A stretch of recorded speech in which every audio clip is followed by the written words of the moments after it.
Genetically modified organisms, or GMOs, are organisms whose DNA has been altered. In the case of food modification, this is done to increase efficiency in plant breeding, help fight plant pathogens, increase micronutrients, and decrease negative environmental impact. GMOs are a highly controversial topic. There are a lot of negative attitudes and stigmas attached to GMOs. We have explored why this topic is so highly contested and how emotions seem to be often overpowering the facts. Contrary to popular belief, 88% of the scientific community agrees that GMOs are safe to consume and safe for the environment.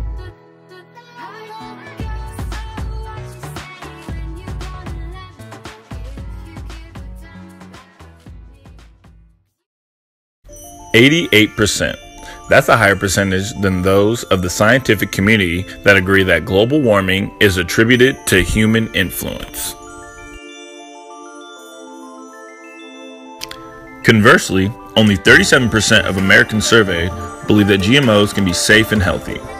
When we examined the attitude of those at Western Washington University, we found that this statistic seemed to be accurately and proportionally represented among our peers. About 30% of the students we interviewed were open to the benefits of GMOs, while about 70% were staunchly opposed.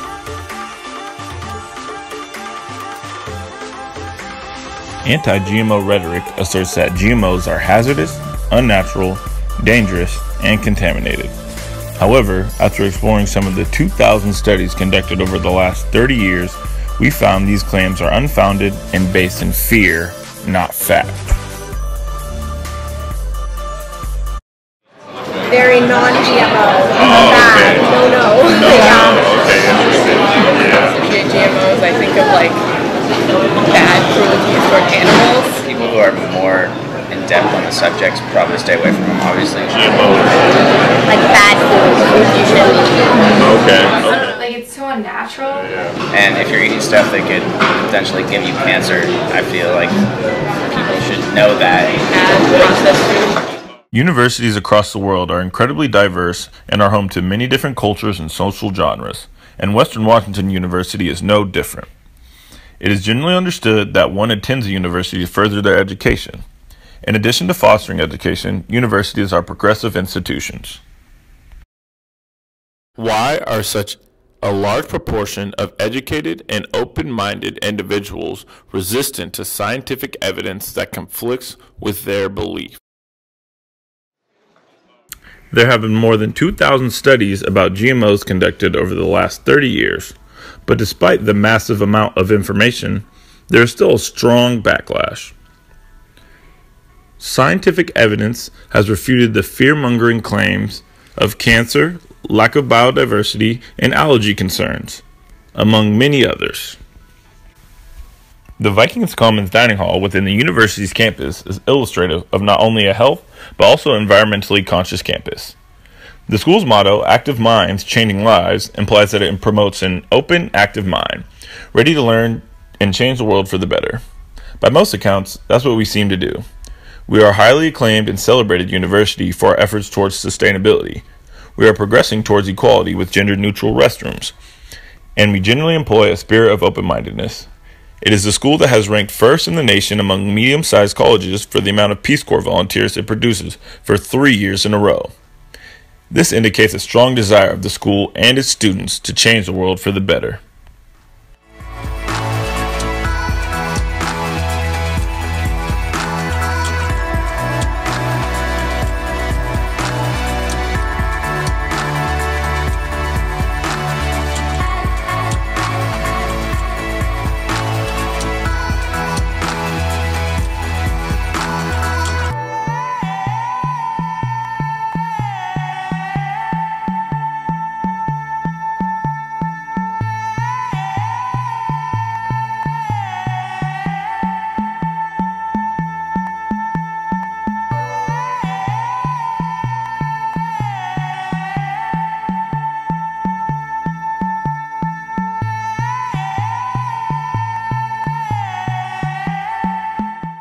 So why in one of the most progressive and liberal schools in the state, firmly grounded in both education and open-mindedness, are most students still resistant to scientific evidence that conflicts with their own opinions?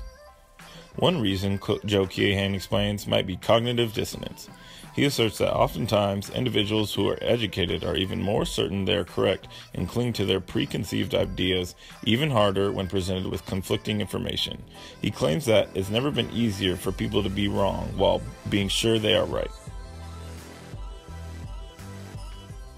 I actually know a lot about GMOs. My major is business and sustainability. So Did it cause cancer? yeah, I mean, you're like changing the natural way of things and trying to add it. I mean, there's benefits and cons. It's not like it's going to give you cancer if you do it. It's kind of like cigarettes. Like not everyone who smokes is going to get cancer, but your chances raise. And it's just less trouble. It can contribute to a lot of things like ulcerative colitis and Crohn's disease, which are like autoimmune diseases, but they make it really hard for your system to break down food. So it can contribute things. Before I came to school, I don't really think I knew about it, honestly. So I'm just becoming more educated about the subject and kind of realizing what GMOs are and how it affects me. So yeah, definitely. I mean, interesting because just the fact that just but I know that there hasn't, like, I've personally done some research into finding out GMOs, and I don't know if there's actually been studies that say that GMOs are necessarily okay with that. Either needs to be like an actual study, and the thing is, like, we haven't had GMOs around that long enough to actually see effects too. I mean, I think I remember correctly that there might have been a study on GMOs on rats, and the rats actually developed like tumors and such, but because of media and some other scientists, it was thrown out. But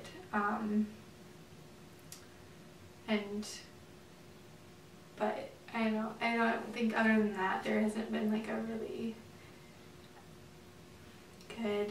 I don't think there's been like a really good study on it. I think there's a lot of misinformation, and there's a lot of people who discount what scientists say that they're safe.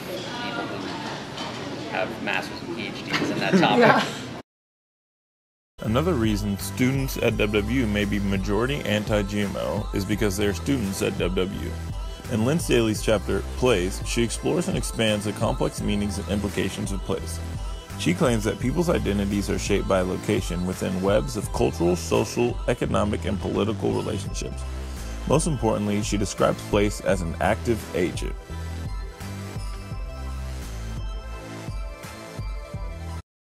As much diversity of ideas, and you're kind of shunned for not agreeing with progressive, liberal, or Democrats. It's kind of just assumed that you should say, oh, GMOs are bad because all of these people say so. Yeah.